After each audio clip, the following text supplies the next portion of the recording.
So that was my first kind of fascination, I suppose, with the drawing the gods, was just kind of working with that in myself. Like, what adjustments do I need to make within myself? As I'm drawing, do I need to loosen my shoulders? Do I need to change my posture? Do I need to move my hips so that I still get that constant yesness? So every line that I'm drawing is bringing more of that yesness out.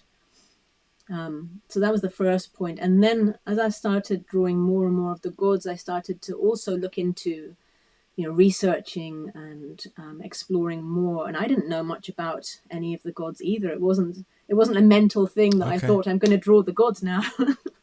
It Well, was it's from reading your emails, it sounds like you have an encyclopedic knowledge of the gods, and that's kind of how and why these drawings happen. But you're saying basically no, it was the no, opposite. You kind of started completely learning about it opposite. after Yeah. drawing. Yeah. Yeah, and I still don't know. That's why it's fascinating to hear about, the Nietzsche book from you. It's like, oh, great, there's another little avenue I can Yeah. Yeah. explore. It's like, I really know nothing.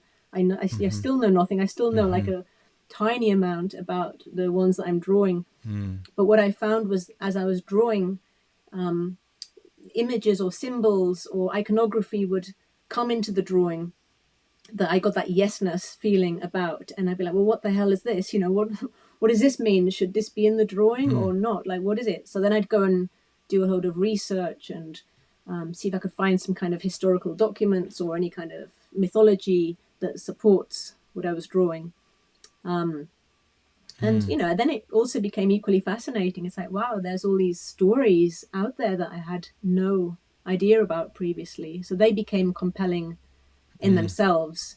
So then I did start to focus it more and think, okay, well, if I'm going to be drawing Dionysus, then, how would people have called on him in the past?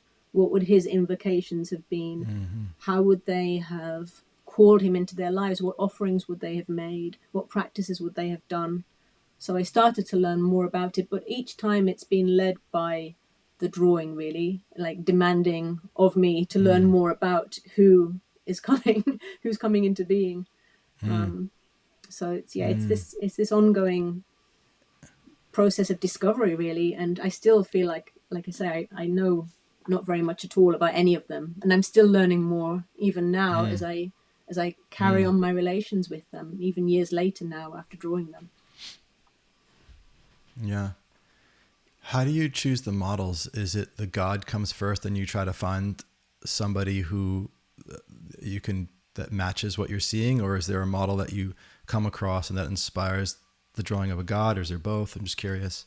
Yeah, both things have happened, really.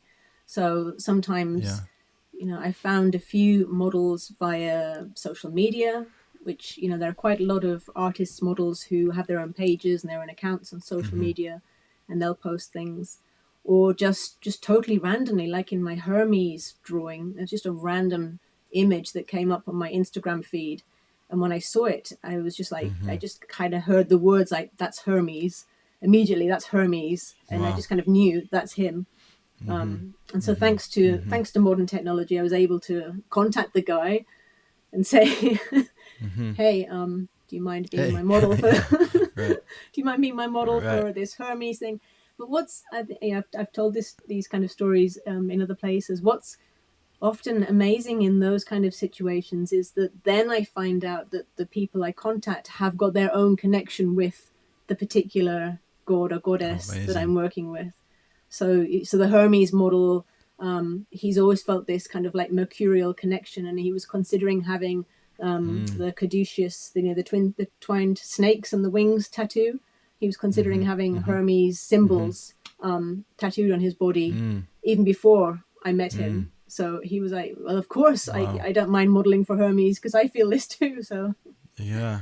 So yeah, and that's What a happened gift to him. several I hope that he times. has a. I hope that he has a print of your drawing. What a gift Yeah, yeah, that is to be able to see himself that way. Yeah. yeah. But then sometimes, other times, I have a sense of wanting or feeling like a particular god or goddess wants to be drawn. Like I'll get little kind of sort of signals in the system of maybe seeing their name turn up, or seeing stories or books about them here and there, or just different little flashes of things kind of constantly saying, oh, this one wants to be drawn next. And then I might go and search and see, just look through all the models or people that I know until I see one that feels like that's the right one, really. That happened with Aphrodite. I was getting a lot of kind of, Aphrodite kinds of images and symbols, and her name was appearing.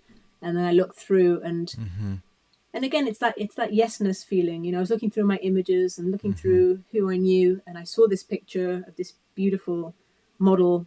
And when I saw it, I was like, oh, that's her, that's Aphrodite. And I had that inner yesness again about the whole thing. So it's often like a sort of detective trail, I think. I feel a bit like a detective sometimes, following the clues and piecing it all together, and sometimes not being quite sure myself what any of it means until, and even still when the images are complete, sometimes not being sure why certain things are there, or strange. Right. How much do you live that way in the rest of your life? What, following the like yesness? A detective. From following the yesness like a detective, yeah. Yeah, I probably do that a lot. Follow the yesness. That's how you end up in the deep shack. It's the Joseph Campbell quote, isn't it? It's the follow your bliss, and wherever you are, the doors will open. And to me, that is the bliss. It's not like it's not like a kind of ecstatic bliss that's constantly there, but it's that kind of just that. It's almost like a subtle yesness sometimes, following that yesness.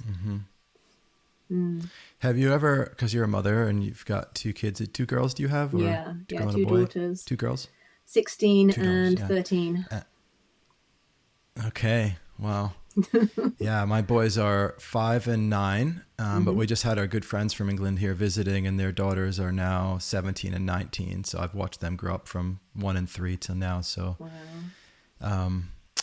when you are following your inner yesness and being the detective, do you ever have, I'm asking from my own kind of experience, do you ever have like hesitancy to live that way when it comes to like thinking about, but I have to take care of my kids, or that might lead me somewhere? Or if not, I'm curious how you've found, how do you be around that when it comes to kids parenting? I mean, as as parents, there's lots of like inner no's we get.